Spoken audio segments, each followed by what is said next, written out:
Big J TV ಮಾಧ್ಯಮದ ಮೂಲಕ ಈ ಕಾರ್ಯಕ್ರಮವನ್ನು ವೀಕ್ಷಿಸುತ್ತಿರುವಂಥ ತಮ್ಮೆಲ್ಲರಿಗೂ ಕೂಡ ಯೇಸು ಕ್ರಿಸ್ತನ ಪರಿಶುದ್ಧ ನಾಮದಲ್ಲಿ ಪ್ರೀತಿಯಿಂದ ಸ್ವಾಗತಿಸಿ ವಂದಿಸುವಂತವನಾಗಿದ್ದೇನೆ. ದೇವರ ವಾಕ್ಯ ಸಂದೇಶವನ್ನು ಆಲಿಸುವ ಮುನ್ನ ತಲೆ ತಗ್ಗಿಸಿ ಕಣ್ಣು ಮುಚ್ಚಿ ಪ್ರಾರ್ಥನೆ ಮಾಡುವ. ನಮ್ಮನ್ನು ಅತಿಶಯವಾಗಿ ಬಹಳವಾಗಿ ಪ್ರೀತಿ ಮಾಡುವಂಥ ಸರ್ವಶಕ್ತನಾದ ತಂದೆಯಾದ ದೇವರೇ, ಪರಿಶುದ್ಧನೇ, ಮಹೋನ್ನತನೇ, ಸರ್ವಶಕ್ತನೇ, ಸರ್ವಾಧಿಕಾರಿಯೇ, ನೀವು ಕೊಟ್ಟಂಥ ಈ ಸುಮಧುರ ಅವಕಾಶಕ್ಕಾಗಿ ನಿಮಗೆ ವಂದನೆಗಳನ್ನು ಸಲ್ಲಿಸುವಂತವನಾಗಿದ್ದೇನೆ. ನಮ್ಮೆಲ್ಲರ ಬದುಕಿನಲ್ಲಿ ಒಳ್ಳೆಯದನ್ನೇ ಮಾಡುವಾತ ನೀವಾಗಿದ್ದೀರಿ, ಅದಕ್ಕಾಗಿ ನಿಮಗೆ ಕೃತಜ್ಞತೆಗಳನ್ನು ಸಲ್ಲಿಸುವಂತವರಾಗಿದ್ದೇವೆ. ವಿಶೇಷವಾಗಿ ಕರ್ತ, ಈ ಮಾಧ್ಯಮದ ಮೂಲಕವಾಗಿ ಈ ಸಂದರ್ಭದಲ್ಲಿ ನಿಮ್ಮ ವಾಕ್ಯದ ಪ್ರಸಾರವಾಗ್ತಿರುವಾಗ ಕೇಳುವಂಥ ಪ್ರತಿಯೊಬ್ಬರ ಬದುಕಿನಲ್ಲಿ ಕರ್ತನೆ, ನೀವು ತಾನೇ ಅದ್ಭುತ ಕಾರ್ಯಗಳನ್ನು, ಆಶ್ಚರ್ಯ ಕಾರ್ಯಗಳನ್ನು ಮಾಡು ಎಂಬುದಾಗಿ ಬೇಡುವಂತವನಾಗಿದ್ದೇನೆ. ಅದೇ ರೀತಿಯಲ್ಲಿ ವಾಕ್ಯದ ಮೂಲಕವಾಗಿ ಎಲ್ಲರ ಜೊತೆ ಮಾತನಾಡಿ ಎಂಬುದಾಗಿ ಬೇಡುತ್ತಾ ಯೇಸು ಕ್ರಿಸ್ತನ ಮಧುರವುಳ್ಳ ನಾಮದಲ್ಲಿ ಪ್ರೀತಿಯಿಂದ ಬೇಡಿದ್ದೇನೆ, ಪರಲೋಕದ ತಂದೆಯೇ, ಆಮೇನ್. ಯೇಸು ಕ್ರಿಸ್ತನ ಶ್ರಮ ಮರಣಗಳ ಕುರಿತ ಧ್ಯಾನಗಳಲ್ಲಿ ಈ ದಿನಕ್ಕೆ ನೇಮಕವಾದಂಥ ವಾಕ್ಯ ಭಾಗವು ಲೂಕನು ಬರೆದ ಸುವಾರ್ತೆ 23ನೇ ಅಧ್ಯಾಯ 13ರಿಂದ 23ನೇ ವಚನದವರೆಗೆ. ವಾಕ್ಯದ ಮುಖ್ಯ ಪ್ರಸ್ತಾಪ ಕ್ರಿಸ್ತ ಮತ್ತು ಭರಬ್ಬ. ಕರ್ತನಲ್ಲಿ ಪ್ರಿಯ ದೇವಜನರೇ, ಲೂಕನು ಬರೆದ ಸುವಾರ್ತೆ 23ನೇ ಅಧ್ಯಾಯ 13ರಿಂದ 23ನೇ ವಚನದವರೆಗೆ ಓದುವುದಾದರೆ ಅಲ್ಲಿ ಅನೇಕ ಮುಖ್ಯ ವ್ಯಕ್ತಿಗಳನ್ನು ನಾವು ಗಮನಿಸ್ತಾ ಬರ್ತೇವೆ. ಅದರಲ್ಲಿ ಮಹಾಯಾಜಕನು, ನ್ಯಾಯ ವಿಚಾರಣಾ ಸಭೆ, ಯೇಸುವನ್ನು ಪಿಲಾತನ ಬಳಿಗೆ ಕರೆದುಕೊಂಡು ಹೋಗುವಂಥದ್ದು, ಯೇಸುವನ್ನು ಹೆರೋದನ ಬಳಿಗೆ ಕರೆದುಕೊಂಡು ಹೋಗುವಂಥದ್ದನ್ನು ನಾವಲ್ಲಿ ಗಮನಿಸುವಂಥವರಾಗಿದ್ದೇವೆ. ಈ ಪ್ರಯಾಣದ ಹಿನ್ನೆಲೆಯನ್ನು, ಇಂದಿನ ಪರಿಸ್ಥಿತಿಯನ್ನು ನಾವು ನೋಡುವುದಾದರೆ, ಯಾಕೆ ಯೇಸುವು ಈ ಮಹಾಯಾಜಕನ ಮನೆಗೆ ಕರೆದುಕೊಂಡು ಹೋಗಬೇಕಾಯಿತು, ಇದಕ್ಕೆ ಕಾರಣ ಯಾರು ಅಂತ ನೋಡುವಾಗ ಹಿಂದಿನ ಅಧ್ಯಾಯದಲ್ಲಿ ನಾವು ನೋಡಿದರೆ ನಮಗೆ ಅರ್ಥ ಆಗ್ತದೆ. ಯೇಸುವಿನ ಜೊತೆಯಲ್ಲೇ ಇದ್ದಂಥ ಯೇಸುವಿನ ಶಿಷ್ಯನು ಇಸ್ಕರಿಯೋತ ಯೂದನು ಯೇಸುವನ್ನು ಮುದ್ದಿಟ್ಟು ತನ್ನ ಶತ್ರುಗಳಿಗೆ ಒಪ್ಪಿಸಿಕೊಡುವುದನ್ನು ನಾವಲ್ಲಿ ಗಮನಿಸ್ತಾ ಇದ್ದೇವೆ. ಯೇಸುವನ್ನು ಒಪ್ಪಿಸಿಕೊಟ್ಟಾಗ ಯೇಸುವು ಆಗ ಒಂದು ಮಾತನ್ನು ಹೇಳುವುದನ್ನು ನಾವಿಲ್ಲಿ ಗಮನಿಸ್ತೇವೆ. ಲೂಕನು ಬರೆದ ಸುವಾರ್ತೆ 22ನೇ ಅಧ್ಯಾಯ 52ನೇ ವಚನದಿಂದ, ಕಳ್ಳನನ್ನು ಹಿಡಿಯುವುದಕ್ಕೆ ಬಂದಂತೆ ಕತ್ತಿಗಳನ್ನು ದೊಣ್ಣೆಗಳನ್ನು ತೆಗೆದುಕೊಂಡು ಬಂದಿರ. ನಾನು ದಿನಾಲೂ ದೇವಾಲಯದಲ್ಲಿ ನಿಮ್ಮ ಸಂಗಡ ಇದ್ದಾಗ ನೀವು ನನ್ನ ಮೇಲೆ ಕೈ ಹಾಕಲಿಲ್ಲ. ಆದರೆ ಇದು ನಿಮ್ಮ ಕಾಲ, ಇದು ಅಂಧಕಾರದ ದೊರೆತನ ಎಂಬುದಾಗಿ. ಪ್ರಿಯ ದೇವಜನರೇ, ಇದು ನಿಮ್ಮ ಕಾಲ, ಇದು ಅಂಧಕಾರದ ದೊರೆತನ ಎಂಬುದಾಗಿ ಯೇಸು ಪ್ರಸ್ತಾಪಿಸಿದ ನಂತರ ಯೇಸುವನ್ನು ಹಿಡಿದುಕೊಂಡು ಅವರು ಮಹಾಯಾಜಕನ ಮನೆಗೆ ಹೋಗುವುದನ್ನು ನಾವು ಗಮನಿಸ್ತಾ ಇದ್ದೇವೆ.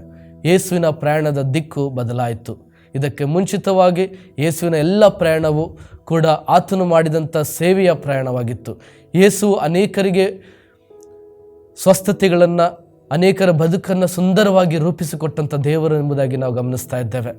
ನಮ್ಮೆಲ್ಲರ ಬದುಕನ್ನು ಕೂಡ ಸುಂದರವಾಗಿ ರೂಪಿಸಿಕೊಟ್ಟಂಥ ರಕ್ಷಕನನ್ನು ನಾವು ಆರಾಧನೆ ಮಾಡ್ತಾ ಇದ್ದೇವೆ. ಈ ಲೋಕದ ರಕ್ಷಕನು, ಸಂರಕ್ಷಕನು, ಎಲ್ಲವೂ ಕೂಡ ಆತನ ಅಧೀನದಲ್ಲೇ ಇದೆ ಎಂಬುದನ್ನು ಅರ್ಥ ಮಾಡಿಕೊಂಡವರಾಗಿ ನಾವು ಇವತ್ತಿನ ದಿನ ಈ ಸಂದೇಶದ ಮುಖ್ಯ ಪ್ರಸ್ತಾಪವನ್ನು ಅರ್ಥ ಮಾಡಿಕೊಂಡವರಾಗಿ, ಯೇಸು ಮತ್ತು ಭರಬ್ಬ ಈ ಪ್ರಸ್ತಾಪದ ಸಂದೇಶವನ್ನು ಅರ್ಥ ಮಾಡಿಕೊಂಡವರಾಗಿ ನಾವು ಕೂಡ ಒಂದು ಒಳ್ಳೆಯ ನಿರ್ಧಾರವನ್ನು ತೆಗೆದುಕೊಳ್ಳುವವರಾಗಿರಬೇಕು. ಪ್ರಿಯ ದೇವಜನರೇ, ಯೇಸು ಕ್ರಿಸ್ತನನ್ನು ಗಮನಿಸಿದರೆ ಆತನ ಒಂದು ಜೀವನ ಬಹಳ ಅದ್ಭುತವಾದದ್ದು, ಪರಿಶುದ್ಧವಾದದ್ದು.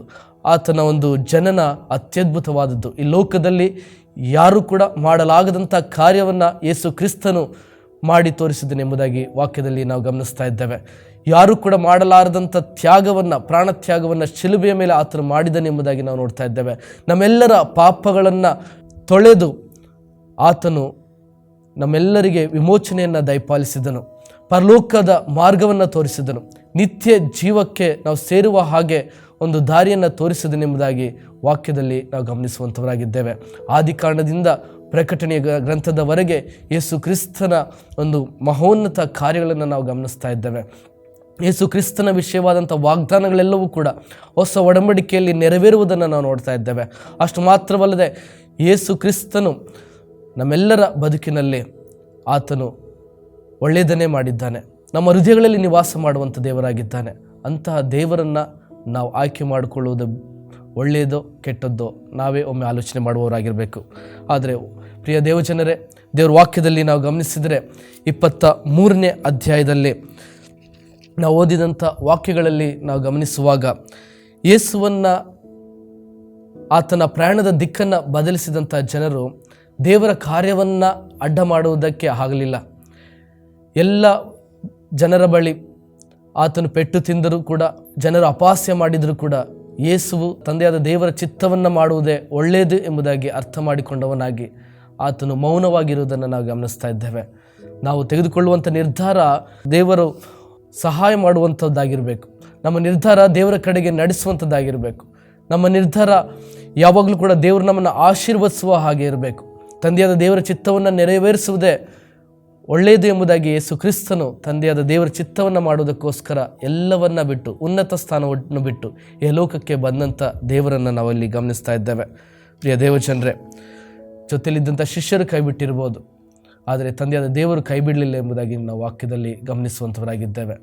ಅದೇ ಸಂದರ್ಭದಲ್ಲಿ ಬರಬ್ಬನನ್ನು ನಾವು ಗಮನಿಸುವಾಗ, ಬರಬ್ಬನ ಒಬ್ಬ ದೇಶದ್ರೋಹಿಯಾಗಿದ್ದು, ಕೊಲೆಗಾರನಾಗಿದ್ದು, ಅಂತಹ ವ್ಯಕ್ತಿಯನ್ನು ಯಹೂದ್ಯರು ಯಾಕೆ ಆಯ್ಕೆ ಮಾಡಿಕೊಂಡರು? ದೇವರ ವಾಕ್ಯವನ್ನು ತಿಳಿದಂಥ ಮಹಾಯಾಜಕರಿದ್ದಾರೆ, ಶಾಸ್ತ್ರಿಗಳಿದ್ದಾರೆ, ಪರಿಸಾಯರಿದ್ದಾರೆ, ಹಿರಿಸಭೆಯವರಿದ್ದಾರೆ, ದೇವರ ವಾಕ್ಯವನ್ನು ಚೆನ್ನಾಗಿ ಅರಿತವರು, ಹಳೆಯ ಒಡಂಬಡಿಕೆಯ ವಾಗ್ದಾನಗಳನ್ನು ತಿಳಿದಂಥ ದೇವರು, ಹಳೆಯ ಒಡಂಬಡಿಕೆಯ ವಾಗ್ದಾನಗಳನ್ನು ತಿಳಿದಂಥ ಜನರು. ಆದರೆ ದೇವರನ್ನು ಅರ್ಥ ಮಾಡಿಕೊಳ್ಳಲು ಸಾಧ್ಯವಾಗಲಿಲ್ಲ. ಯಾಕೆಂದರೆ ದೇವರು ಹೇಳಿದ ಹಾಗೆ ಇದು ನಿಮ್ಮ ಕಾಲ, ಇದು ಅಂಧಕಾರದ ದೊರೆತನ ಎಂದು ದೇವರು ಹೇಳಿದಂಥ ಮಾತನ್ನು ನಾವು ನೆನಪಿಗೆ ತಂದುಕೊಳ್ಳೋಣ. ಪ್ರಿಯ ದೇವಜನರೇ, ನಮ್ಮೆಲ್ಲರ ನಿರ್ಧಾರ ಬಹಳ ಪ್ರಾಮುಖ್ಯವಾದದ್ದು. ನಮ್ಮೆಲ್ಲರ ನಿರ್ಧಾರ ನಮ್ಮ ಮುಂದಿನ ಬದುಕಿನ ಒಂದು ದಿಕ್ಕನ್ನು ಬದಲಾಯಿಸುವುದು ಮಾತ್ರವಲ್ಲದೆ ಅದರ ಪ್ರತಿಫಲ ಅಥವಾ ಅದರ ಪರಿಣಾಮವನ್ನು ನಾವು ಎದುರಿಸುವಂಥವರಾಗಿರ್ತೇವೆ. ಆದ್ದರಿಂದ ನಮ್ಮ ನಿರ್ಧಾರ ಯಾವಾಗಲೂ ಕೂಡ ದೇವರ ಆಶೀರ್ವಾದದ ಮಾರ್ಗದಲ್ಲಿ ಮುನ್ನಡೆಯುವ ಹಾಗೆ ನಾವು ದೇವರಲ್ಲಿ ಪ್ರಾರ್ಥಿಸುವಂಥವ್ರು ಆಗಿರಬೇಕೆಂಬುದಾಗಿ ವಾಕ್ಯದಲ್ಲಿ ನೋಡ್ತೇವೆ. ಈ ಒಂದು ಘಟನೆ ಯೇಸುವನ್ನು ಹಿಡಿದುಕೊಂಡು ಹೋದಂಥ ಸಂದರ್ಭದ ಒಂದು 4 ದಿನಗಳ ಹಿಂದೆ ಇದೇ ಯಹೂದ್ಯರು ಯೆರೂಸಲೇಮಿಗೆ ಯೇಸುವಿನ ಪ್ರಯಾಣವನ್ನು ನೋಡುವಾಗ, ಕತ್ತೆಯ ಮರಿ ಮೇಲೆ ಕುಳಿತು ಯೇಸು ಪ್ರಯಾಣ ಮಾಡಿ ಬಂದಾಗ ಯೇಸುವನ್ನು ಅತ್ಯದ್ಭುತವಾಗಿ ಆಹ್ವಾನಿಸಿದ್ರು ಎಂಬುದಾಗಿ ನಾವು ನೋಡ್ತೇವೆ. ಅಷ್ಟು ಮಾತ್ರವಲ್ಲದೆ ಯೇಸುವನ್ನು ಕೊಂಡಾಡಿದ್ರು, ಸ್ತುತಿಸಿದ್ರು, ಘನಪಡಿಸಿದ್ರು. ವಾಕ್ಯದಲ್ಲಿ ನೋಡ್ತೇವೆ, ಕರ್ತನ ಹೆಸರಿನಲ್ಲಿ ಬರುವ ಅರಸನಿಗೆ ಆಶೀರ್ವಾದ, ಪರಲೋಕದಲ್ಲಿ ಮಂಗಳ, ಮೇಲಿನ ಲೋಕಗಳಲ್ಲಿ ಮಹಿಮೆ ಎಂದು ಮಹಾಶಬ್ದದಿಂದ ಕೊಂಡಾಡುವುದಕ್ಕೆ ತೊಡಗಿದರು ಎಂಬುದಾಗಿ ವಾಕ್ಯದಲ್ಲಿ ಗಮನಿಸುವಂಥವರಾಗಿದ್ದೇವೆ. ಅಂತಹ ಜನರು 4 ದಿನಗಳ ಹಿಂದೆ ಕೊಂಡಾಡಿದಂಥ ಜನರೇ, 4 ದಿನಗಳ ಹಿಂದೆ ಮೆಸ್ಸಿಯನೆಂಬುದಾಗಿ ಸ್ವೀಕರಿಸಿದಂಥ ಜನರು 4 ದಿನಗಳ ನಂತರ ಅವರ ಒಂದು ನಿರ್ಧಾರ ಬದಲಾಯಿತು. ಯಾಕೆಂದರೆ ರೋಮನ್ನರ ಆಡಳಿತವನ್ನು, ರೋಮನ್ನರ ದಬ್ಬಾಳಿಕೆಯನ್ನು ಎದುರಿಸಿ ನಿಂತು ನಮಗೆ ಜಯವನ್ನು ದಯಪಾಲಿಸ್ತಾನೆ ಎಂಬುದಾಗಿ ಯಹೂದ್ಯರೆಲ್ಲರೂ ಅಂದುಕೊಂಡಿದ್ದರು. ಯುದ್ಧವನ್ನು ಮಾಡ್ತಾನೆ, ನಮಗೆ ಒಂದು ಜಯವನ್ನು ಗಳಿಸಿಕೊಡ್ತಾನೆ, ನಾವು ಸಂತೋಷವಾಗಿ ಸ್ವತಂತ್ರರಾಗಿ ಬದುಕಬಹುದು ಅಂತ ಯಹೂದ್ಯರೆಲ್ಲರೂ ಅಂದುಕೊಂಡಿದ್ದರು. ಆದರೆ ಅವರು ಅಂದುಕೊಂಡಾಗೆ ಆಗಲಿಲ್ಲ. ಯೇಸುವನ್ನು ಮಹಾಯಾಜಕನ ಮನೆಗೆ ಕರೆದುಕೊಂಡು ಹೋದರು. ಅದೇ ರೀತಿಯಲ್ಲಿ ಯೇಸುವನ್ನು ಪಿಲಾತನ ಬಳಿಗೆ ಕರೆದುಕೊಂಡು ಹೋದರು, ಹೆರೋದನ ಬಳಿಗೆ ಕರೆದುಕೊಂಡು ಹೋದರು. ಆತನು ಮೌನವಾಗಿದ್ದನು ಎಂಬುದಾಗಿ ನೋಡ್ತೇವೆ. ಯಾವುದೇ ಮಾತುಗಳನ್ನು ಹೆಚ್ಚಾಗಿ ಮಾತಾಡಲಿಲ್ಲ. ಆ ಮೌನವನ್ನು ಕಂಡಂಥ ಜನರಿಗೆ ಅರ್ಥ ಆಯಿತು, ಈತನು ಏನು ಕೂಡ ನಮಗೋಸ್ಕರ ಮಾಡೋದಿಲ್ಲ ಎಂಬುದಾಗಿ ಅವರು ಅರ್ಥ ಮಾಡಿಕೊಂಡರು. ಆದರೆ ಯೇಸು ದೇವರ ಕಾರ್ಯಗಳನ್ನು ಅರ್ಥ ಮಾಡಿಕೊಳ್ಳುವುದು ಅಷ್ಟು ಸುಲಭವಲ್ಲ ಎಂಬುದನ್ನು ನಾವು ತಿಳಿದವರಾಗಿರಬೇಕು. ಪ್ರಿಯ ದೇವಜನರೇ, ಅಷ್ಟು ಮಾತ್ರವಲ್ಲ, ಹೆರೋದನ ಬಳಿಗೆ ಯೇಸುವನ್ನು ಕರೆದುಕೊಂಡು ಹೋದಾಗ ಹೆರೋದನು ಬಹಳ ಸಂತೋಷಪಟ್ಟನು ಎಂಬುದಾಗಿ ವಾಕ್ಯದಲ್ಲಿ ನಾವು ಗಮನಿಸ್ತೇವೆ. 23ನೇ ಅಧ್ಯಾಯ 8ನೇ ವಚನ, ಹೆರೋದನು ಯೇಸುವನ್ನು ನೋಡಿದಾಗ ಬಹಳ ಸಂತೋಷಪಟ್ಟನು, ಯಾಕಂದರೆ ಆತನ ವಿಷಯವಾಗಿ ಅನೇಕ ಸಂಗತಿಗಳನ್ನು ಕೇಳಿದ್ದರಿಂದ ಆತನನ್ನು ಕಾಣಬೇಕೆಂದು ಬಹುಕಾಲದಿಂದ ಅಪೇಕ್ಷಿಸಿದ್ದನು ಎಂಬುದಾಗಿ. ಬಹುಕಾಲದಿಂದ ಅಪೇಕ್ಷಿಸಿದ್ದನು. ಆದ್ದರಿಂದ ಹೆರೋದನು ಯೇಸುವನ್ನು ನೋಡಬೇಕು, ಯೇಸುವಿನಿಂದ ಯಾವುದಾದ್ರೂ ಅದ್ಭುತ ಕಾರ್ಯಗಳನ್ನು ನಾನು ನೋಡಬೇಕು ಅನ್ನುವಂಥ ಹಂಬಲ ಹೆರೋದನಿಗಿತ್ತು, ಅರಸನಿಗಿತ್ತು. ಆದರೆ ಯೇಸು ಕ್ರಿಸ್ತನು ಯಾವುದೇ ರೀತಿಯಾದಂಥ ಅದ್ಭುತ ಕಾರ್ಯಗಳನ್ನು ಮಾಡಲಿಲ್ಲ, ಬದಲಾಗಿ ಮೌನವಾಗಿದ್ದನು ಎಂಬುದಾಗಿ ನೋಡ್ತಾ ಇದ್ದಾನೆ. ಆದ್ದರಿಂದ ಹೆರೋದನು ಅಂದುಕೊಂಡ ಯಾವುದೇ ತಪ್ಪು ಕಾಣಲಿಲ್ಲ ಯೇಸುವಿನ ಬಳಿ. ಆದ್ದರಿಂದ ಯೇಸುವನ್ನು ಮತ್ತೆ ಪಿಲಾತನ ಬಳಿಗೆ ಕರೆದುಕೊಂಡು ಹೋಗಲಿಕ್ಕೆ ಅಪ್ಪಣೆಯನ್ನು ಕೊಡುವುದನ್ನು ನಾವು ನೋಡ್ತಾ ಇದ್ದೇವೆ. ಪಿಲಾತನು ಕೂಡ ಬಹಳ ಪ್ರಯತ್ನ ಪಡ್ತಾನೆ ಯೇಸುವನ್ನು ಕಾಪಾಡಬೇಕು ಎಂಬುದಾಗಿ. ವಾಕ್ಯದಲ್ಲಿ ನಾವು ನೋಡ್ತೇವೆ, 22ನೇ ವಚನದಲ್ಲಿ, ಅವನು 3ನೆಯ ಸಾರಿ ಯಾಕೆ ಕೆಟ್ಟದ್ದೇನು ಮಾಡಿದನು, ನಾನು ಇವನಲ್ಲಿ ಮರಣದಂಡನೆಗೆ ತಕ್ಕ ಅಪರಾಧವೇನು ಕಾಣಲಿಲ್ಲ, ಆದದರಿಂದ ಇವನನ್ನು ಹೊಡೆಸಿ ಬಿಟ್ಟು ಬಿಡುತ್ತೇನೆ ಎಂದು ಅವರಿಗೆ ಹೇಳಿದನು ಎಂಬುದಾಗಿ ವಾಕ್ಯದಲ್ಲಿ ನಾವು ನೋಡ್ತೇವೆ. ಅಷ್ಟು ಮಾತ್ರವಲ್ಲದೆ 20ನೇ ವಚನದಲ್ಲಿ ನೋಡುವಾಗ, ಪಿಲಾತನು ಯೇಸುವನ್ನು ಬಿಡಿಸಬೇಕೆಂದು ಮನಸ್ಸುಳ್ಳವನಾಗಿದ್ದನು ಎಂಬುದಾಗಿ ವಾಕ್ಯದಲ್ಲಿ ನೋಡ್ತಾ ಇದ್ದೇವೆ. ಉನ್ನತ ಅಧಿಕಾರದಲ್ಲಿದ್ದವರಿಗೆ ಗೊತ್ತಾಯಿತು, ಇಬ್ಬರ ಸಾಕ್ಷಿ ಹೇಳಿದಾಗ ಅದು ಆ ಸಾಕ್ಷಿಗಳು ಒಂದು ತಪ್ಪು ಅಂತ ಹೇಳಿದಾಗ ಅವ್ರು ಕೊಡುವಂತಹ ಒಂದು ತೀರ್ಪನ್ನು ಆಲೋಚನೆ ಮಾಡಿರಬೇಕು. ಒಂದು ವೇಳೆ ಅದನ್ನು ಸರಿ ಅಂತ ಹೇಳಿದಾಗ ಅವ್ರು ಕೊಡುವಂಥ ತೀರ್ಪನ್ನು ಆಲೋಚನೆ ಮಾಡುವವರಾಗಿರಬೇಕು. ಇಲ್ಲಿ ಇಬ್ಬರು ಅಧಿಕಾರಿಗಳು ಯಾವುದೇ ರೀತಿಯಾದಂಥ ತಪ್ಪನ್ನು, ಮರಣದಂಡನೆಗೆ ಪಾತ್ರನಾಗುವಷ್ಟು ತಪ್ಪು ಇವನಲ್ಲಿ ಕಾಣಲಿಲ್ಲ ಎಂಬುದಾಗ ಯೇಸುವನ್ನು ಬಿಡುಗಡೆ ಮಾಡಬೇಕಿತ್ತು, ಅದು ನ್ಯಾಯ. ಆದರೆ ಅದು ಅಲ್ಲಿ ಅವರು ಮಾಡಲಿಲ್ಲ. ಕಾರಣ ಏನಂತಂದರೆ, ಅಧಿಕಾರವನ್ನು, ಅವರಿಗೆ ಕೊಡಲ್ಪಟ್ಟಂಥ ಅಧಿಕಾರವನ್ನು ಅವರು ದುರುಪಯೋಗ ಮಾಡಿಕೊಂಡರು ಎಂಬುದಾಗಿ ವಾಕ್ಯದಲ್ಲಿ ಗಮನಿಸುವಂಥವರಾಗಿದೆ. ಎಲ್ಲಿ ನನ್ನ ಅಧಿಕಾರವು ಕಳೆದು ಹೋಗ್ತದೋ ಎಂಬುದಾಗಿ ಅವರು ಆಲೋಚಿಸಿ ಜನರ ಮೆಚ್ಚುಗೆಯನ್ನು ನೋಡಿದಂಥವರು ಅವರ ಒಂದು ಅಧಿಕಾರಕ್ಕೆ, ಅವರ ಒಂದು ಜವಾಬ್ದಾರಿಗಳನ್ನು ತಪ್ಪಾಗಿ ನಿರ್ಧಾರವನ್ನು ಮಾಡುವುದನ್ನು ನಾವಿಲ್ಲಿ ಗಮನಿಸ್ತಾ ಇದ್ದೇವೆ. ಆದರೆ ನಾವು ಸಾಧಾರಣ ಮನುಷ್ಯರಾಗಿದ್ದೇವೆ. ನಮಗೂ ಕೂಡ ದೇವರು ಅನೇಕ ಜವಾಬ್ದಾರಿಗಳನ್ನು ಕೊಟ್ಟಿದ್ದಾನೆ. ನಾವು ಜನರನ್ನು ಮೆಚ್ಚಿಸಲಿಕ್ಕೆ ನಾವು ಕಾರ್ಯವನ್ನು ಮಾಡುವಂಥದ್ದಲ್ಲ, ದೇವರನ್ನು ಮೆಚ್ಚಿಸುವುದಕ್ಕೆ ನಾವು ಕಾರ್ಯವನ್ನು ಮಾಡುವವರಾಗಿರಬೇಕು. ದೇವರು ನಮ್ಮನ್ನು ನೋಡುವಂಥವನಾಗಿದ್ದಾನೆ. ಹೃದಯಾಂತರಂಗವನ್ನು ಪರಿಶೀಲಿಸಿ ದೇವರು ನಮ್ಮನ್ನು ಆಶೀರ್ವದಿಸುವಂಥವನಾಗಿದ್ದಾನೆ. ನಮ್ಮ ಆಲೋಚನೆಗಳನ್ನು ಗ್ರಹಿಸಿ ಆತನು ನಮಗೆ ಬೇಕಾದದೆಲ್ಲವನ್ನು ಕೂಡ ಒದಗಿಸಿಕೊಡುವಂಥ ದೇವರಾಗಿದ್ದಾನೆ. ಹಾಗಿರುವಾಗ ನಮ್ಮ ನಿರ್ಧಾರವು ಏನಾಗಿದೆ ಎಂಬುದನ್ನು ನಾವು ಅರ್ಥ ಮಾಡಿಕೊಂಡವರಾಗಿರಬೇಕು. ಪ್ರಿಯ ದೇವಜನರೇ, ವಿಶೇಷವಾಗಿ ಈ ಒಂದು ಮಾಧ್ಯಮದ ಮೂಲಕವಾಗಿ ದೇವರ ವಾಕ್ಯ ಸಂದೇಶವನ್ನು ಕೇಳ್ತಾ ಇದ್ದೀರಿ. ಇದು ಒಂದು ಅದ್ಭುತವಾದಂಥ ಅವಕಾಶ. ಅನೇಕರಿಗೆ ದೇವರ ವಾಕ್ಯವನ್ನು ಕೇಳುವಂತಹ ಒಂದು ಸಮಯವಾಗಲಿ, ದೇವರ ವಾಕ್ಯವನ್ನು ಕೇಳಿ ಅದರಂತೆ ನಡೆದುಕೊಳ್ಳುವುದಕ್ಕೆ ಅವರು ಪ್ರಯಾಸ ಪಡುವವರಾಗಿದ್ದಾರೆ. ಅನೇಕರು ಈ ಲೋಕದ ಆಸೆಗಳಿಗೆ ಒಳಪಟ್ಟು ತಮ್ಮದ್ದೇ ಆದಂಥ ರೀತಿಯಲ್ಲಿ ತಾವು ತೆಗೆದುಕೊಂಡ ನಿರ್ಧಾರವೇ ಸರಿ ಎಂಬುದಾಗಿ ಅವರು ಅಂದುಕೊಳ್ತಾ ಇರ್ತಾರೆ. ಆದರೆ ದೇವರ ಸನ್ನಿಧಿಯಲ್ಲಿ ಮೊಣಕಾಲೂರಿ ಪ್ರಾರ್ಥಿಸಿ, ಈ ನಾನು ತೆಗೆದುಕೊಂಡ ನಿರ್ಧಾರ ಸರಿಯೋ ತಪ್ಪೋ ಎಂಬುದನ್ನು ತಿಳಿಸು ಎಂಬುದಾಗಿ ಪ್ರಾರ್ಥನೆ ಮಾಡುವವರು ಎಷ್ಟು ಜನರಿದ್ದಾರೆ. ಒಮ್ಮೆ ನಮ್ಮನ್ನು ನಾವು ಪರೀಕ್ಷೆ ಮಾಡಿಕೊಳ್ಳೋಣ. ಪ್ರಿಯ ದೇವಜನರೇ, ಬರಬ್ಬನು ಸೈತಾನನಿಗೆ ಹೋಲಿಸುವುದಾದರೆ ಆ ಬರಬ್ಬನ ಒಂದು ಆಲೋಚನೆಗಳು, ಬರಬ್ಬನ ಒಂದು ಕಾರ್ಯಗಳನ್ನು ನೋಡುವಾಗ ದೇವರಿಗೆ ವಿರುದ್ಧವಾದಂಥ ಕಾರ್ಯಗಳನ್ನು ಮಾಡಿದನು ಎಂಬುದಾಗಿ ನೋಡ್ತೇವೆ. ಆದರೆ ಯೇಸು ಕ್ರಿಸ್ತನು ಎಲ್ಲಿಯೂ ಸಹ ಕೆಟ್ಟದ್ದನ್ನು ಮಾಡಲಿಲ್ಲ, ಎಲ್ಲಿಯೂ ಯಾರಿಗೂ ಸಹ ಕೆಟ್ಟದ್ದನ್ನು ಬಯಸಲಿಲ್ಲ. ಅಂತಹ ವ್ಯಕ್ತಿಯನ್ನು ತನ್ನ ಜನರೇ ತಿರಸ್ಕರಿಸುವುದನ್ನು ನಾವು ಗಮನಿಸ್ತಾ ಇದ್ದೇವೆ.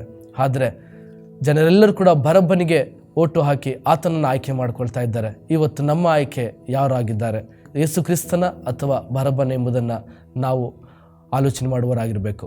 ಪ್ರಿಯ ದೇವಜನರೇ, ಯೇಸು ಕ್ರಿಸ್ತನನ್ನು ಸ್ವೀಕರಿಸುವುದಾದರೆ ನಿನಗೆ ರಕ್ಷಣೆ ಉಂಟಾಗ್ತದೆ. ಯೇಸು ಕ್ರಿಸ್ತನನ್ನು ಸ್ವೀಕರಿಸಿ ಯೇಸುವಿನ ಮಾತುಗಳನ್ನು ಕೇಳಿ ಅದರಂತೆ ನಡೆಯುವನಾದರೆ ನಿನ್ನ ಒಂದು ಬದುಕು ಸುಂದರವಾಗಿ ಬದಲಾಗ್ತದೆ. ಒಬ್ಬ ಶಿಲ್ಪಿ ಒಂದು ಕಲ್ಲನ್ನು ತೆಗೆದುಕೊಂಡು, ಬಂಡೆಕಲ್ಲನ್ನು ತೆಗೆದುಕೊಂಡು ಅದನ್ನು ಸುಂದರವಾಗಿ ರೂಪಿಸಿ ಅದಕ್ಕೆ ಬಹಳ ಬೆಲೆಯುಳ್ಳಂಥ ಶಿಲ್ಪವನ್ನಾಗಿ ಅದನ್ನು ಮಾಡ್ತಾನೆ. ಅದೇ ರೀತಿಯಾಗಿ ನಮ್ಮ ಬದುಕಿನಲ್ಲಿ ಕೂಡ ದೇವರು ನಮ್ಮನ್ನು ಸರಿಪಡಿಸುವಾಗ ಕೆಲವೊಮ್ಮೆ ನಮಗೆ ನೋವಾಗಬಹುದು, ಆದರೆ ತದನಂತರದ ಜೀವನ, ತದನಂತರದ ಬದುಕು ಬಹಳ ಸುಂದರವಾಗಿರ್ತದೆ, ಬಹಳ ಅಮೂಲ್ಯವಾಗಿರ್ತದೆ. ಯಾಕೆಂದರೆ ನಮ್ಮಲ್ಲಿ ನಿವಾಸ ಮಾಡುವಂಥವನು ಯೇಸು ಕ್ರಿಸ್ತನಾಗಿರ್ತಾನೆ ಎಂಬುದನ್ನು ಅರ್ಥಕೊಂಡು ಅದರಂತೆ ಜೀವಿಸುವಂಥದ್ದು ಬಹಳ ಪ್ರಾಮುಖ್ಯವಾದದ್ದು. ಆದರೆ ಬರಬ್ಬನನ್ನು ಆಯ್ಕೆ ಮಾಡಿಕೊಳ್ಳುವುದಾದರೆ, ಈ ಲೋಕವನ್ನು ಆಯ್ಕೆ ಮಾಡಿಕೊಳ್ಳುವುದಾದರೆ, ಲೋಕದ ಆಸೆಗಳಿಗೆ ಒಳಪಟ್ಟು ನಾವು ಜೀವಿಸುವುದಾದರೆ ನಮಗೆ ಸಮಾಧಾನವು, ಸಮೃದ್ಧಿ ಬರಬಹುದು. ಆದರೆ ದೇವರು ಕೊಡುವಂಥ ಶಾಂತಿ ಸಮಾಧಾನವನ್ನು ನಾವು ಎಷ್ಟು ಬೆಲೆ ಕೊಟ್ಟು ಪಡೆದುಕೊಳ್ಳುವುದಕ್ಕೂ ಅದು ಸಾಧ್ಯವಾಗುವುದಿಲ್ಲ ಎಂಬುದಾಗಿ ವಾಕ್ಯದಲ್ಲಿ ನಾವು ಗಮನಿಸುವಂಥವರಾಗಿದ್ದೇವೆ. ಪ್ರಿಯ ದೇವಜನರೇ, ನಮ್ಮೆಲ್ಲರ ಆಯ್ಕೆ ನಮ್ಮ ಮುಂದಿನ ಗಮ್ಯಸ್ಥಾನವನ್ನು ನಿರ್ಧರಿಸುವಂಥದ್ದಾಗಿರ್ತದೆ. ಹೀಗೆ ಒಬ್ಬ ವ್ಯಕ್ತಿ ಹೇಳ್ತಾರೆ, your decision decides your destiny ಎಂಬುದಾಗಿ. ಅಂದರೆ ನಿನ್ನ ನಿರ್ಧಾರ ನಿನ್ನ ಗಮ್ಯಸ್ಥಾನವನ್ನು ನಿರ್ಧರಿಸುತ್ತದೆ ಎಂಬುದಾಗಿ. ಆದ್ದರಿಂದ ಪ್ರಿಯ ದೇವಜನರೇ, ನಾವು ಈ ಲೋಕದ ಆಶೀರ್ವಾದಕ್ಕಿಂತ ಪರಲೋಕದ ಆಶೀರ್ವಾದವು ಬಹಳ ಶ್ರೇಷ್ಠ ಎಂಬುದಾಗಿ ಅರ್ಥ ಮಾಡಿಕೊಂಡವರಾಗಿರಬೇಕು. ಗಲಾತ್ಯದವರಿಗೆ ಬರೆದಂಥ ಪತ್ರಿಕೆ 5ನೇ ಅಧ್ಯಾಯ ಇದರ 19ನೇ ವಚನವನ್ನು ನೋಡುವಾಗ ದೇವರು ಇಷ್ಟಪಡದಂತಹ ಕೆಲವು ಅಂಶಗಳನ್ನು ನಾವಿಲ್ಲಿ ಗಮನಿಸಬಹುದು. ಶರೀರ ಭಾವದ ಕರ್ಮಗಳು ಪ್ರಸಿದ್ಧವಾಗಿಯೇ ಅವೆ. ಯಾವುವೆಂದರೆ ಜಾರತ್ವ, ಬಂಡುತನ, ನಾಚಿಕೆಗೇಡಿತನ, ವಿಗ್ರಹಾರಾಧನೆ, ಮಾಟ, ಹಗೆತನ, ಜಗಳ, ಹೊಟ್ಟೆಕಿಚ್ಚು, ಸಿಟ್ಟು, ಕಕ್ಷಭೇದ, ಭಿನ್ನಮತ, ಮತ್ಸರ, ಕುಡಿಕತನ, ದುಂದೌತಣ ಇಂಥವುಗಳೇ ಎಂಬುದಾಗಿ. ಇದನ್ನು ದೇವರು ಮೆಚ್ಚುವಂಥದ್ದಲ್ಲ. ಒಂದು ವೇಳೆ ಇವೆಲ್ಲವುಗಳಲ್ಲಿ ಯಾವುದಾದ್ರೂ ನಮ್ಮಲ್ಲಿ ಇದ್ದರೆ ದೇವರಲ್ಲಿ ನಾವು ಬೇಡಿಕೊಳ್ಳುವ, ದೇವರೇ ಇವೆಲ್ಲವುಗಳನ್ನು ನನ್ನಿಂದ ತೆಗೆದು ಹಾಕು, ನಿನ್ನ ಸಾಮೀಪ್ಯಕ್ಕೆ ಬರುವಂತೆ ಕೃಪೆ ಮಾಡು, ನಿನ್ನ ಆಶೀರ್ವಾದವನ್ನು ಸ್ವೀಕರಿಸುವುದಕ್ಕೆ ನನಗೆ ಅರ್ಹತೆಯನ್ನು ದಯಪಾಲಿಸಿ ಎಂಬುದಾಗಿ ನಾವು ಪ್ರಾರ್ಥಿಸುವವರಾಗಿರಬೇಕು. ಆದರೆ ದೇವರು ಕೊಡುವಂಥದ್ದು ಬಹಳ ಶ್ರೇಷ್ಠವಾದದ್ದು. ಯಾವಾಗ ನಾವು ದೇವರಲ್ಲಿ ಕೆಟ್ಟದ್ದನ್ನೆಲ್ಲವನ್ನು ಬಿಟ್ಟು ನಾವು ದೇವರ ಬಳಿಗೆ ನಾವು ಬಂದು ಬೇಡಿಕೊಳ್ಳುವಾಗ ದೇವರು ನಮಗೆ ಕೊಡುವಂಥದ್ದನ್ನು ನಾವಿಲ್ಲಿ ಗಮನಿಸ್ತೇವೆ. 22ನೇ ವಚನ, ಗಲಾತ್ಯದವರಿಗೆ ಬರೆದಂಥ ಪತ್ರಿಕೆ 5ನೇ ಅಧ್ಯಾಯ 22ನೇ ವಚನ ಏನೆಂದರೆ, ದೇವರಾತ್ಮನಿಂದ ಉಂಟಾಗುವ ಫಲವೇನೆಂದರೆ ಪ್ರೀತಿ, ಸಂತೋಷ, ಸಮಾಧಾನ, ದೀರ್ಘಶಾಂತಿ, ದಯೆ, ಉಪಕಾರ, ನಂಬಿಕೆ, ಸಾಧುತ್ವ, ಶಮೆದವೆ ಇಂಥವುಗಳೇ ಎಂಬುದಾಗಿ. ಪ್ರಿಯ ದೇವಜನರೇ, ದೇವರು ನಮಗೆ ಒದಗಿಸಿಕೊಡುವಂಥ ಆಶೀರ್ವಾದ ಬಹಳ ಶ್ರೇಷ್ಠವಾದದ್ದು. ಆದ್ದರಿಂದ ದೇವರಿಗೆ ಇಷ್ಟವಾಗುವಂಥ ಕಾರ್ಯಗಳನ್ನು ಮಾಡುವಾಗ ದೇವರು ನಮ್ಮನ್ನು ಅತ್ಯದ್ಭುತವಾಗಿ ಆಶೀರ್ವದಿಸುವಂಥ ದೇವರಾಗಿದ್ದಾನೆ. ಇವತ್ತಿನ ದಿನ ನಮ್ಮೆಲ್ಲರ ಬದುಕನ್ನು ಒಮ್ಮೆ ಆಲೋಚನೆ ಮಾಡೋಣ. ದೇವರ ಸನ್ನಿಧಾನದಲ್ಲಿ ತಲೆ ತಗ್ಗಿಸಿ ಪ್ರಾರ್ಥಿಸೋಣ. ಯಾಕೆಂದರೆ ದೇವರು ಎಲ್ಲವನ್ನ ಮಾಡುವಂಥ ದೇವರು, ಎಲ್ಲವನ್ನ ದಯಪಾಲಿಸುವಂಥ ದೇವರು. ಕೆಲವೊಮ್ಮೆ ನಮ್ಮ ನಿರ್ಧಾರಗಳನ್ನು ಹೇಗೆ ಮಾಡ್ತೇವೆ ಅಂತಂದರೆ, ನಾವು ದೇವರಲ್ಲಿ ಬೇಡುವಾಗ ನಾನು ಕೇಳಿದ್ದನ್ನು ನೀನು ಕೊಡಲೇಬೇಕಂತ ಹೇಳಿ ನಾವು ಪ್ರಾರ್ಥನೆ ಮಾಡ್ತೇವೆ. ಆದರೂ ದೇವರು ಒದಗಿಸ್ತಾನ ಅಂತಂದಾಗ ಕೆಲವೊಮ್ಮೆ ದೇವರು ಒದಗಿಸ್ತಾನೆ.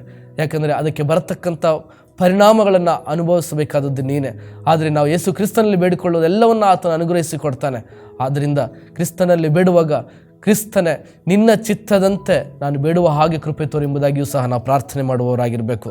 ಯಾಕಂದರೆ ಯೇಸು ಕ್ರಿಸ್ತನು ಲೋಕದ ರಕ್ಷಕನು, ಆದರೆ ಬರಬ್ಬನು ಲೋಕಕ್ಕೆ ಈ ದೇವರಿಗೆ ವಿರೋಧವಾಗಿ ಕಾರ್ಯ ಮಾಡಿದ ಆತನು, ಸೈತಾನನಿಗೆ ಸಂಕೇತವಾಗಿ ಬದುಕಿದಂಥ ಮನುಷ್ಯ ಎಂಬುದಾಗಿ ನೋಡ್ತೇವೆ. ಆದರೆ ಜನರ ಆಯ್ಕೆ ಬರಬ್ಬನಾಗಿತ್ತು. ಇವತ್ತಿನ ದಿನ ನಮ್ಮ ಆಯ್ಕೆ ಏನಾಗಿದೆ ಎಂಬುದನ್ನು ಒಮ್ಮೆ ಆಲೋಚನೆ ಮಾಡೋಣ. ಪ್ರಿಯ ದೇವಜನರೇ, ಯೇಸುವನ್ನು ಸ್ವೀಕರಿಸಿದಂಥ ಜನರು ಎಂದಿಗೂ ಸಹ ತಲೆ ತಗ್ಗಿಸಿದಂತೆ ನಾವು ನೋಡೋದಿಲ್ಲ. ಯೇಸುವಿಗೋಸ್ಕರ ಪ್ರಾಣವನ್ನು ಕೊಡಬೇಕಾದಂಥ ಪರಿಸ್ಥಿತಿಗಳು ಬಂದಾಗಿಯೂ ಕೂಡ ಎಂದಿಗೂ ಸಹ ದೇವರ ಜನರು ಹಿಂದೆ ಸರಿಯುವುದಿಲ್ಲ ಎಂಬುದಾಗಿ ನಾವು ಗಮನಿಸುವಂಥವರಾಗಿದ್ದೇವೆ. ಅದೆಷ್ಟೋ ಮಿಷನರಿಗಳು ತಮ್ಮ ದೇಶಗಳನ್ನು ಬಿಟ್ಟು ಅನೇಕ ದೇಶಗಳಿಗೆ ಬಂದು ದೇವರ ಸುವಾರ್ತೆಯನ್ನು ಸಾರಿದರು ಅಂತಂದರೆ ಅವರ ಬದುಕಿನಲ್ಲಿ ದೇವರು ಎಷ್ಟು ಕಾರ್ಯಗಳನ್ನು ಮಾಡಿದ್ದಾನೆ ಅನ್ನೋದನ್ನು ಒಮ್ಮೆ ಆಲೋಚನೆ ಮಾಡೋಣ.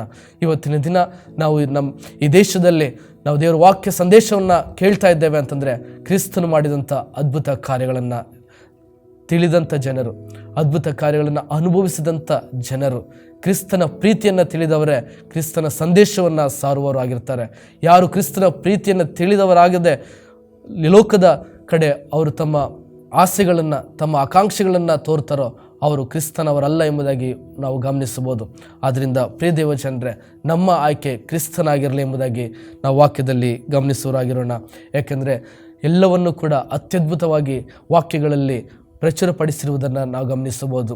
ಎಲ್ಲ ಸುವಾರ್ತೆಗಳನ್ನು ನೋಡುವಾಗ ಯೇಸುವನ್ನು ಅರಸನಂತೆ ತೋರಿಸಿದಂಥ ಮತ್ತಾಯನನ್ನು ನಾವು ನೋಡ್ತಾ ಇದ್ದೇವೆ. ಅದೇ ರೀತಿಯಲ್ಲಿ ಮನುಷ್ಯ ಕುಮಾರನನ್ನಾಗಿ ತೋರಿಸಿದಂಥ ಒಂದು ಸುವಾರ್ತೆಯನ್ನು ನೋಡ್ತೇವೆ. ದೇವರ ಕುಮಾರನಂತೆ ತೋರಿಸಿದಂಥ ಸುವಾರ್ತೆಯನ್ನು ನೋಡ್ತೇವೆ. ಯೇಸುವು ಲೋಕದಲ್ಲಿ ಸೇವೆ ಮಾಡುವುದಕ್ಕೆ ಬಂದನು ಎಂಬುದಾಗಿ ವಾಕ್ಯದಲ್ಲಿ ನಾವು ಗಮನಿಸ್ತಾ ಇದ್ದೇವೆ. ಹೀಗೆ ದೇವರು ಈ ಲೋಕದಲ್ಲಿ ಬಂದು ನಮ್ಮೆಲ್ಲರಿಗೆ ಒಂದು ಮಾದರಿಯನ್ನು ತೋರಿಸಿಕೊಟ್ಟಾಗ ನಾವು ಆತನನ್ನು ಗುರುವ ಹಾಗೆ, ತಂದೆಯ ಹಾಗೆ, ತಾಯಿಯ ಹಾಗೆ, ಸ್ನೇಹಿತನಾಗೆ ಆತನನ್ನು ಸ್ವೀಕರಿಸೋಣ. ದೇವರೇ ನನ್ನ ಹೃದಯದಲ್ಲಿ ಬಂದು ನಿವಾಸ ಮಾಡು, ನನ್ನ ಹೃದಯವನ್ನು ಬದಲಾಯಿಸು, ನಿನ್ನ ಸಾಮೀಪ್ಯಕ್ಕೆ ಬರುವಾಗಿ ಕೃಪೆ ಮಾಡು ಎಂಬುದಾಗಿ ನಾವು ದೇವರಲ್ಲಿ ಪ್ರಾರ್ಥನೆ ಮಾಡುವವರಾಗಿರೋಣ. ದೇವರು ನಮ್ಮೆಲ್ಲರ ಪ್ರಾರ್ಥನೆಯನ್ನು ಕೇಳುವಾತನಾಗಿದ್ದಾನೆ. ನಮ್ಮೆಲ್ಲರ ಪ್ರಾರ್ಥನೆಯನ್ನು ಆತನು ಕೇಳಿ ಒಳ್ಳೆಯ ಉತ್ತರವನ್ನು ದಯಪಾಲಿಸುವಂಥ ದೇವರಾಗಿದ್ದಾನೆ ಎಂಬುದನ್ನು ಅರ್ಥ ಮಾಡಿಕೊಳ್ಳೋಣ. ದೇವರು ನಮಗೆ ಕೊಟ್ಟಂಥ ಜವಾಬ್ದಾರಿಗಳು ಅದನ್ನು ಒಳ್ಳೆಯ ರೀತಿಯಲ್ಲಿ ನಿಭಾಯಿಸುವುದಕ್ಕೋಸ್ಕರ ನಾವು ಪ್ರಯಾಸ ಪಡೋಣ. ಮನುಷ್ಯರನ್ನು ಮೆಚ್ಚಿಸುವುದು ಬೇಡ, ದೇವರನ್ನು ಮೆಚ್ಚಿಸೋಣ. ದೇವರು ಹೇಳಿದ ಚಿತ್ತದಂತೆ ದೇವರು ಕೊಟ್ಟಂಥ ಎಲ್ಲ ಆಶೀರ್ವಾದಗಳನ್ನು ನಾವು ದೇವರ ಒಂದು ಕಾರ್ಯಗಳಿಗೋಸ್ಕರ ನಾವು ಪ್ರಯಾಸ ಪಡುವವರಾಗಿರೋಣ ಎಂಬುದಾಗಿ ಇವತ್ತಿನ ದಿನದಲ್ಲಿ ವಾಕ್ಯದ ಮೂಲಕ ಹೇಳುವುದಕ್ಕೆ ಇಷ್ಟಪಡುವಂತನಾಗಿದ್ದೇನೆ. ಪ್ರಿಯ ದೇವಜನರೇ, ಎಲ್ಲ ಸಂಗತಿಗಳನ್ನು ನಾವು ತಿಳಿಯದ ಹಾಗೆ ಜೀವಿಸುವುದಕ್ಕಿಂತ ತಿಳಿದಂಥ ವಾಕ್ಯವನ್ನು ನಮ್ಮ ಜೀವನದಲ್ಲಿ ಅಳವಡಿಸಿಕೊಂಡು ಅದರಂತೆ ಜೀವಿಸುವವರಾಗಿರೋಣ. ದೇವರು ಹೀಗಾಗುವಂತೆ ನಮ್ಮೆಲ್ಲರನ್ನ ಆಶೀರ್ವದಿಸಿ ಬಲಪಡಿಸಿ ಮುನ್ನಡೆಸಲಿ. ಆಮೇನ್. ಪ್ರಾರ್ಥನೆ ಮಾಡುವ. ಕೃಪಾಸತ್ಯ ಸಂಪೂರ್ಣನೆ, ಪರಿಶುದ್ಧನೆ, ಮಹೋನ್ನತನೆ ಕರ್ತನೇ, ನಮ್ಮೆಲ್ಲರ ಬದುಕಿನಲ್ಲಿ ಸುಂದರ ರಕ್ಷಕನಾಗಿ ರಕ್ಷಣೆಯನ್ನು ಒದಗಿಸಿಕೊಟ್ಟಂಥ ಪ್ರೀತಿ ಸ್ವರೂಪನಾದ ದೇವರು ನೀವಾಗಿದ್ದೀರಿ. ಅದೇ ರೀತಿಯಲ್ಲಿ ನಾವು ಯಾವುದನ್ನು ಆಯ್ಕೆ ಮಾಡಿಕೊಳ್ಳಬೇಕು ಅನ್ನುವಂಥ ಸ್ವಚಿತ್ತವನ್ನು ನಮಗೆ ಅನುಗ್ರಹಿಸಿಕೊಟ್ಟಿದ್ದೆ. ಕರ್ತನೆ, ನಾವು ನಿಮ್ಮನ್ನು ಆಯ್ಕೆ ಮಾಡುವವರಾಗಿ, ನಿಮ್ಮ ವಾಕ್ಯವನ್ನು ಪ್ರೀತಿಸುವವರಾಗಿ, ಕರ್ತನೆ, ನಿಮಗೋಸ್ಕರ ನಿಮ್ಮ ಸೇವೆಯಲ್ಲಿ ನಾವು ಪಾಲುಗಾರರಾಗುವುದಕ್ಕೆ ಕೃಪೆ ತೋರೆಂಬುದಾಗಿ ಬೇಡುವಂಥವನಾಗಿದ್ದೇನೆ. ಕರ್ತನೆ, ಎಂದಿಗೂ ಸಹ ನಮ್ಮನ್ನು ಕೈಬಿಡದಂಥ ದೇವರು ನೀವು, ಕರ ಹಿಡಿದು ನಡೆಸುವಂಥ ದೇವರು ನೀವಾಗಿದ್ದೀರಿ. ವಾಕ್ಯದ ಬೆಳಕಿನಲ್ಲಿ ನಾವೇನಾಗಿದ್ದೇವೆ ಎಂಬುದನ್ನು ತೋರಿಸಿಕೊಡುವಂಥ ದೇವರು ನೀವಾಗಿದ್ದೀರಿ. ಕರ್ತ, ಕನ್ನಡಿಯ ಮುಂದೆ ನಿಂತಾಗ ನಾವು ಹೇಗೆ ಕಾಣ್ತೇವೆ, ಅದೇ ರೀತಿಯಲ್ಲಿ ವಾಕ್ಯದ ಮುಂದೆ ನಿಂತಾಗ ನಾವು ಅದೇ ರೀತಿಯಲ್ಲಿ ಕಾಣುವುದಕ್ಕಾಗುವಂತೆ ಕೃಪೆ ತೋರು. ನಮ್ಮಲ್ಲಿರುವಂಥ ಎಲ್ಲ ಬಲಹೀನತೆಗಳು, ಎಲ್ಲ ಕೆಟ್ಟತನವನ್ನು ತೆಗೆದುಹಾಕಿ ಒಳ್ಳೆಯತನವನ್ನು ನಾವು ಪಡೆದುಕೊಳ್ಳುತ್ತಾ ನಿಮಗೆ ಇಷ್ಟವುಳ್ಳ ಜೀವಿತವನ್ನು ಜೀವಿಸಲಿಕ್ಕಾಗುವಂತೆ ಕೃಪೆ ತೋರೆಂಬುದಾಗಿ ಬೇಡುವಂಥವನಾಗಿದ್ದೇನೆ. ಎಂದಿಗೂ ಬದಲಾಗದಂಥ ದೇವರು ನೀವು. ಕರ್ತನೆ, ನಮ್ಮ ಬದುಕಿನಲ್ಲಿ ನೀವು ತಾನೇ ಅದ್ಭುತ ಕಾರ್ಯಗಳನ್ನು ಮಾಡು, ಆಶ್ಚರ್ಯ ಕಾರ್ಯಗಳನ್ನು ಮಾಡೆಂಬುದಾಗಿ ಪ್ರಾರ್ಥಿಸುವಂಥವರಾಗಿದ್ದೇವೆ. ಕರ್ತನೆ, ನಮಗೆ ಬೇಕಾದದೆಲ್ಲವನ್ನು ಕೂಡ ಸಕಾಲದಲ್ಲಿ ನಾವು ಪ್ರಾರ್ಥನೆ ಮಾಡದಿದ್ದರೂ ಕೂಡ ಅನೇಕ ಸಂದರ್ಭಗಳಲ್ಲಿ ನಮಗೆ ದಯಪಾಲಿಸಿಕೊಟ್ಟಿದ್ದೆ. ಆದರೆ ನಾವು ನಿಮ್ಮನ್ನು ಅನೇಕ ಸಂದರ್ಭಗಳಲ್ಲಿ ಮರೆತು ಹೋಗ್ತಾ ಇದ್ದೇವೆ. ಕರ್ತ, ನಾವು ನಿಮ್ಮನ್ನು ಮರೆತು ಹೋಗದ ಹಾಗೆ ಕರ್ತ, ನೀವು ಮಾಡಿರುವಂಥ ಎಲ್ಲ ಉಪಕಾರಗಳನ್ನು ಸ್ಮರಿಸುತ್ತಾ ಅದಕ್ಕೆ ತಕ್ಕಂತೆ ನಾವು ನಿಮ್ಮನ್ನು ಪ್ರೀತಿಸುವ ಹಾಗೆ ಕೃಪೆ ತೋರೆಂಬುದಾಗಿ ಬೇಡುವಂಥವರಾಗಿದ್ದೇವೆ. ನಾವು ತೆಗೆದುಕೊಳ್ಳುವಂಥ ನಿರ್ಧಾರ ನಮ್ಮ ಗಮ್ಯ ಸ್ಥಾನವನ್ನು ನಿರ್ಧರಿಸುವಾಗ ಕರ್ತನೆ, ನಾವು ತೆಗೆದುಕೊಳ್ಳುವಂಥ ನಿರ್ಧಾರ ಅದು ಸರಿಯಾದ ರೀತಿಯಲ್ಲಿರುವ ಹಾಗೆ ಕೃಪೆ ತೋರು. ಯಾಕೆಂದರೆ ಮುಂದಿನ ಭವಿಷ್ಯತ್ತು ಸುಂದರವಾಗಿರಬೇಕೆಂಬುದಾಗಿ ನಾವು ಆಲೋಚನೆ ಮಾಡುವವರಾಗಿದ್ದೇವೆ. ಆದ್ದರಿಂದ ಕರ್ತನೆ, ಪ್ರಥಮ ದಿನಗಳಲ್ಲಿ ಅದು ನಮಗೆ ಒಂದು ಕಷ್ಟಕರವಾಗಿದ್ದರೂ ಕೂಡ ಮುಂದಿನ ದಿನಗಳಲ್ಲಿ ಅದು ಆಶೀರ್ವಾದದಾಯಕವಾಗಿರುತ್ತದೆ. ಆದ್ದರಿಂದ ಕರ್ತ, ನಮ್ಮ ಆಲೋಚನೆಗಳನ್ನು ಸರಿಪಡಿಸು. ನೀವು ಕೊಟ್ಟಂಥ ಅಧಿಕಾರ, ನೀವು ಕೊಟ್ಟಂಥ ಜವಾಬ್ದಾರಿಗಳನ್ನು ನಾವು ಉತ್ತಮ ರೀತಿಯಲ್ಲಿ ನಿಭಾಯಿಸಲಿಕ್ಕಾಗುವಂತೆ ಕೃಪೆ ತೋರೆಂಬುದಾಗಿ ಬೇಡ್ತಾ ಇದ್ದೇವೆ. ಬರಬ್ಬನು ಬೇಕೋ ಏಸು ಬೇಕೋ ಅಂತ ಆಲೋಚನೆ ಮಾಡುವಾಗ ಕರ್ತ, ನಾವು ನಿಮ್ಮನ್ನೇ ಆಯ್ಕೆ ಮಾಡುವವರಾಗಿದ್ದೇವೆ. ಯಾಕೆಂದರೆ ನಮ್ಮನ್ನು ರಕ್ಷಿಸಿದಾತನು ನೀವು, ನಮ್ಮನ್ನು ಉತ್ತಮ ದಾರಿಯಲ್ಲಿ ನಡೆಸುವಾತ ನೀವಾಗಿದ್ದೀರಿ. ನಮಗೋಸ್ಕರ ಪ್ರಾಣವನ್ನು ಕೊಟ್ಟಂಥ ದೇವರು ನೀವಾಗಿದ್ದೀರಿ. ನಮಗೋಸ್ಕರ ಶಿಲುಬೆಯ ಮೇಲೆ ಕರ್ತ, ಆಕಾಶಕ್ಕೂ ಭೂಮಿಗೂ ಮಧ್ಯದಲ್ಲಿ ನೀವಿದ್ದುಕೊಂಡು ನಮ್ಮೆಲ್ಲರ ನಿಮಿತ್ತ ಪ್ರಾರ್ಥಿಸಿದಂಥ ದೇವರು ನೀವಾಗಿದ್ದೀರಿ.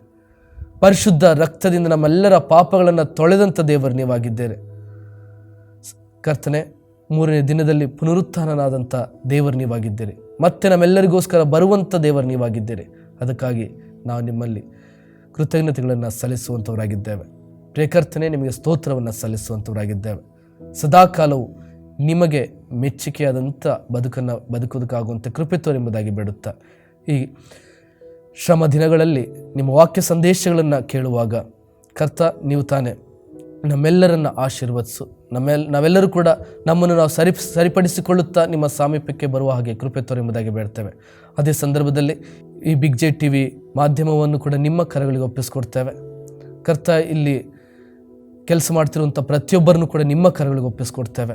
ನಿಮ್ಮ ಸೇವೆಯಲ್ಲಿ ತೊಡಗಿರುವಂಥ ಪ್ರತಿಯೊಬ್ಬರನ್ನು ಕೂಡ ಹೆಸರಾಗಿ ಆಶೀರ್ವದಿಸೆಂಬುದಾಗಿ ಬೇಡುತ್ತಾ, ಕೊಟ್ಟಂಥ ಅವಕಾಶಕ್ಕಾಗಿ ನಿಮಗೆ ಸ್ತೋತ್ರವನ್ನು ಕೃತಜ್ಞತೆಗಳನ್ನು ಸಲ್ಲಿಸುತ್ತಾ, ಯೇಸು ಕ್ರಿಸ್ತನ ಮಧುರವುಳ್ಳ ನಾಮದಲ್ಲಿ ಪ್ರೀತಿಯಿಂದ ಬೇಡಿದ್ದೇನೆ, ಪರಲೋಕದ ತಂದೆಯೇ, ಆಮೇನ್. ನಾವೆಲ್ಲರೂ ಒಟ್ಟಾಗಿ ಕರ್ತನು ಕಲಿಸಿಕೊಟ್ಟ ಪ್ರಾರ್ಥನೆಯನ್ನು ಒಮ್ಮನಸ್ಸಿನಿಂದ ಆರಿಕೆ ಮಾಡೋಣ. ಪರಲೋಕದಲ್ಲಿರುವ ನಮ್ಮ ತಂದೆಯೇ, ನಿನ್ನ ನಾಮವು ಪರಿಶುದ್ಧವೆಂದು ಎಣಿಸಲ್ಪಡಲಿ, ನಿನ್ನ ರಾಜ್ಯವು ಬರಲಿ, ನಿನ್ನ ಚಿತ್ತವು ಪರಲೋಕದಲ್ಲಿ ನೆರವೇರೋ ಪ್ರಕಾರ ಭೂಲೋಕದಲ್ಲಿಯೂ ನೆರವೇರಲಿ. ನಮ್ಮ ಅನುದಿನದ ಆಹಾರವನ್ನು ಇವತ್ತು ನಮಗೆ ದಯಪಾಲಿಸು. ನಮಗೆ ತಪ್ಪು ಮಾಡಿದವರನ್ನು ನಾವು ಕ್ಷಮಿಸಿದಂತೆ ನಮ್ಮ ತಪ್ಪುಗಳನ್ನು ಕ್ಷಮಿಸು. ನಮ್ಮನ್ನು ಶೋಧನೆಯೊಳಗೆ ಸೇರಿಸದೆ ಕೇಡಿಂದ ನಮ್ಮನ್ನು ತಪ್ಪಿಸು. ಯಾಕೆಂದರೆ ರಾಜ್ಯವು, ಬಲವು, ಮಹಿಮೆಯು ಸದಾಕಾಲವು ನಿನ್ನವೇ, ಆಮೇನ್. ತಂದೆ, ಮಗ, ಪವಿತ್ರಾತ್ಮನಾಗಿರುವ ತ್ರೈಕ ದೇವರ ಆಶೀರ್ವಾದ, ಆರೋಗ್ಯ, ಸಮೃದ್ಧಿ, ಸಮಾಧಾನ, ಮಾರ್ಗದರ್ಶನ, ನಡೆಸುವಿಕೆ ಇಂದಿಗೂ ಎಂದಿಗೂ ಸದಾಕಾಲವೂ ನೆಲೆಯಾಗಿರಲಿ, ಆಮೇನ್. ಸುವಾರ್ತೆ ತಲುಪದ ಊರು ಇರಲೇಬಾರದು, ಸಭೆಯೂ ಇಲ್ಲದ ಗ್ರಾಮ ಇರಬಾರದೆಲ್ಲಿಯೂ. ಸುವಾರ್ತೆ ತಲುಪದ ಊರು ಇರಲೇಬಾರದು, ಸಭೆಯೂ ಇಲ್ಲದ ಗ್ರಾಮ ಇರಬಾರದೆಲ್ಲಿಯೂ. ಇದುವೇ ಇದುವೇ ಇದುವೇ ನಮ್ಮ ಬಯಕೆ.